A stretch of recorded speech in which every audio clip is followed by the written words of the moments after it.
तर यानंतर या उल्हास नवभारत साक्षरता अभियानासाठी मी या कार्यक्रमाची जी काही रूपरेषा आहे आणि त्यांचं मनोगत व्यक्त करण्यासाठी आपल्या तालुक्याचे गटसमन्वयक संजय खडकेकर सरांना अशी विनंती करतो की आपण आपलं मनोगत व्यक्त करावं.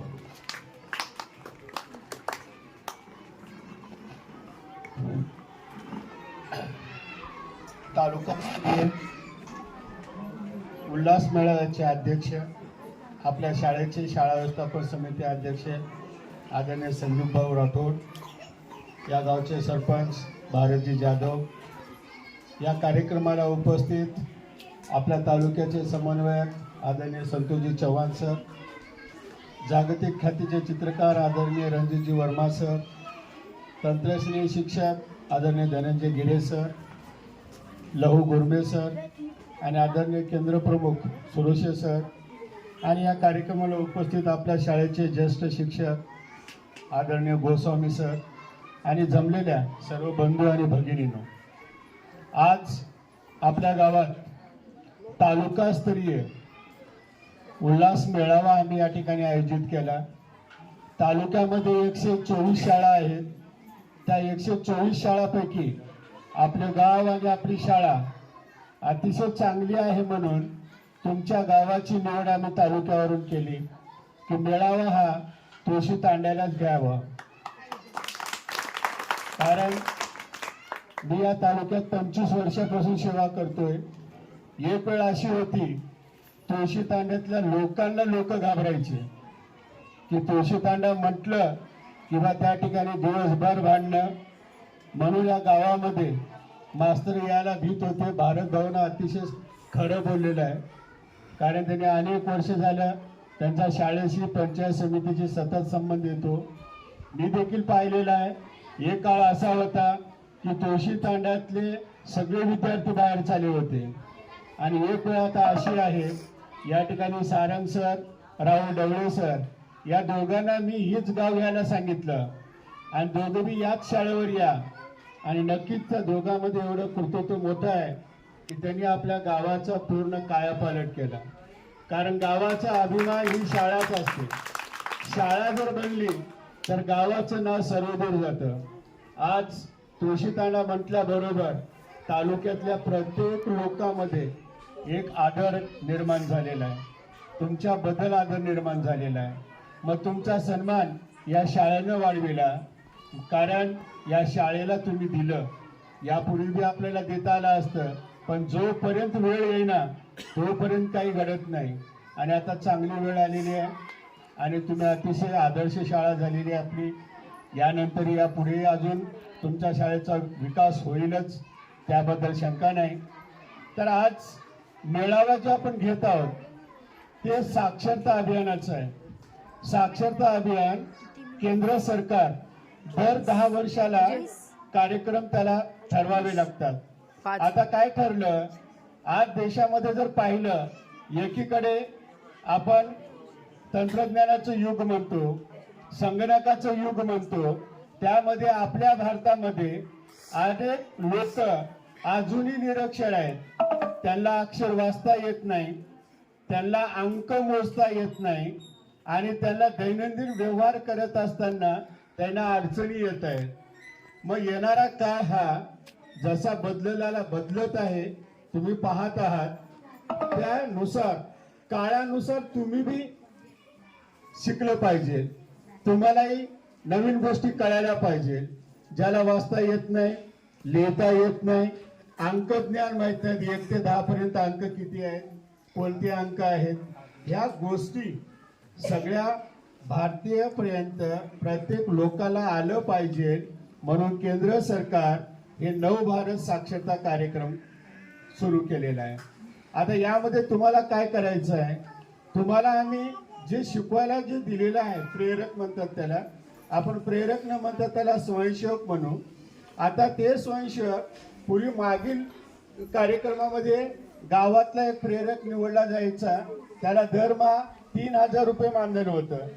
मग या वेळेस आता सुरू होऊन दुसरं वर्ष आहे, आता शासनाने ठरवलं बाहेरला माणूस त्याला 3,000 रुपये मानधन देण्याऐवजी असं काहीतरी असा बदल केला की त्यांच्याच घरातला मुलगा जो 8वी 9वी 10वी 11वी 12वी मध्ये शिकत आहे त्या घरातल्या मुलानंच आपल्या घरातल्या आजी आजोबांना वडिलांना शिकवावं अथवा त्यांच्या गल्लीमध्ये शेजारच्या घरी जर असतील निरक्षर 2-3 निरक्षर आढळले अवतीभोवती जर 10 झाले तर त्यांनी घरी जाऊन जेव्हा त्या माणसाला वेळ मिळतो त्या वेळेत जाऊन अर्धा तास 1 तास त्यांना जे जे बदल होऊ लागला नवीन ते बदल त्यांना सांगितलं पाहिजे त्यांना चांगले शिकायचे व्हिडिओ दाखवले पाहिजे एवढाच उद्देश आहे जेणेकरून तुम्ही दिवसभरामध्ये काम करून आल्यानंतर सायंकाळी फक्त अर्धा ते पाऊण तास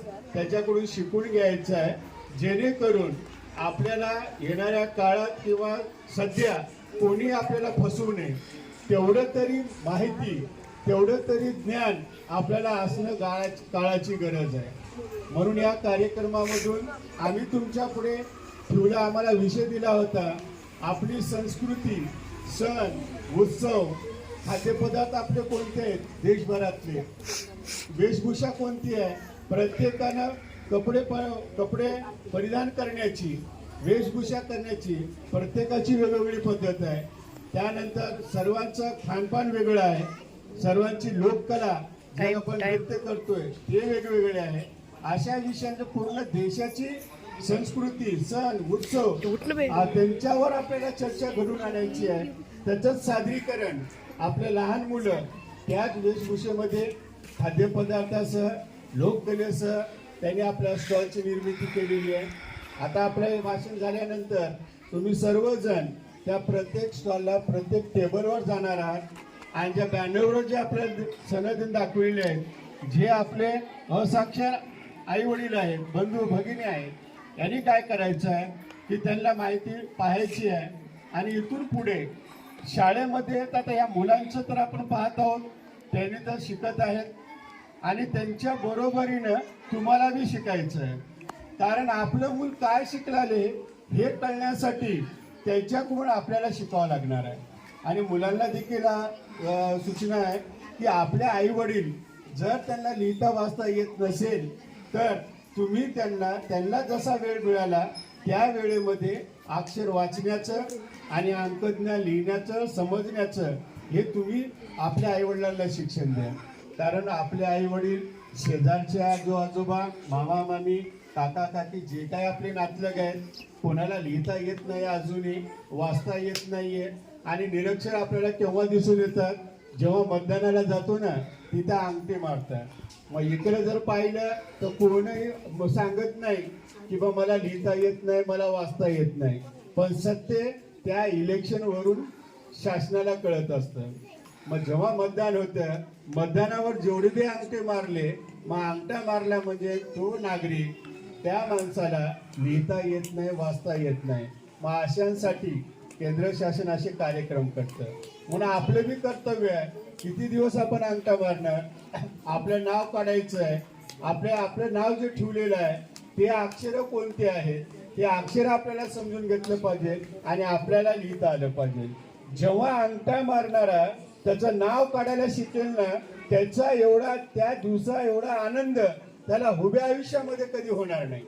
आणि ते आनंद जर आपल्याला घ्यायचा असेल तर आपल्याच मुलाकडून आपलंच नाव काढायला आपल्याला शिकावं लागणार आहे अक्षरे शिकायचे साधे मग बाकीचे व्हिडिओ पाहण्यापेक्षा आपले मुलं जे व्हिडिओ आपल्याला दाखवतात ते पहा त्याच्यामध्ये दैनंदिन व्यवहार कसा करावा याची पूर्ण माहिती आहे मग हे आपल्याला शिकलं पाहिजे मग शिकण्याची आपली इच्छा 100% जागृत झाली पाहिजे दुसऱ्यांना सांगून फायदा होत नाही मला नाव लिहिता येत नाही मला हे शिकलं पाहिजे तुम्ही कोणाकडूनही शिका स्वतःच्या मुलाकडून शिका अथवा शाळेतून गुरुजीला म्हणा की सर मला ऐकण्या उद्या हे अक्षरे शिकायचे आहेत मला एवढं लिहून द्या आणि एक वेळेस समजून सांगा 100% तुम्हाला लिहिता येतं 100% तुम्ही वाचाल आणि सगळे अंक देखील तुम्ही ओळखाल आणि त्याची तुम्हाला आकडेमोडी बी करता येईल फक्त तुम्ही मनातून तयार झालं पाहिजे जसे की शाळा निर्माण करायला तुम्ही मनातून तयार झालात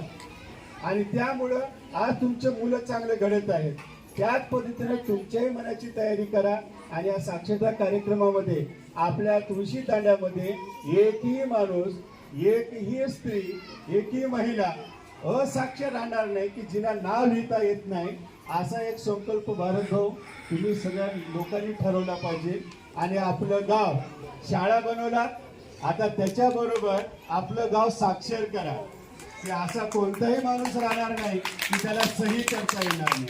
ते एक भूषण तुम्ही मिळवा. मग तुम्हाला बोर्ड लावता येईल किंवा साक्षर गाव, 100% साक्षर गाव. माझ्या गावामध्ये असा एकही माणूस दिसणार नाही की त्याला सही येणार नाही. 100% साक्षर व्हा. आणि 100% साक्षर होण्यासाठी आपल्या शाळेतले शिक्षक तुम्हाला सदैव सहकार्य करायला तयार आहेत. त्यांची मदत घ्या. भारत भाऊकर चांगलं विजन आहे. साध्या शब्दामध्ये बरंच काही महत्त्वाचं ते बोलून गेले आणि त्यांनी बी या असाक्षराबद्दल निर्धार करावा आणि आपलं गाव 100% साक्षर आपण करावं. येणाऱ्या वर्षामध्ये तुळशी तांडा 100% साक्षर राहील याची आपण कम्प्लिटली कारवाई करावी आणि तुम्ही काम कराल असं मला विश्वास आहे. आणि त्याचबरोबर आमचे आदरणीय श्री संतोष चव्हाण सर, त्यांना विनंती केली गोरमाटी भाषेतून बोला. अतिशय छान पद्धतीने त्यांनी गोरमाटी भाषेतून आपला तो मनोगत व्यक्त केलं. कारण मला ती भाषा ऐकायला फार आवडते. बोलण्याचा मी प्रयत्न समजते मला, पण बोलताना थोडासा अडथळा येतो म्हणून बोलत नाही. काय म्हणून वाटते ऐकायला फारच आकर्षक वाटतं आणि मला त्याबद्दल आकर्षण जास्त आहे.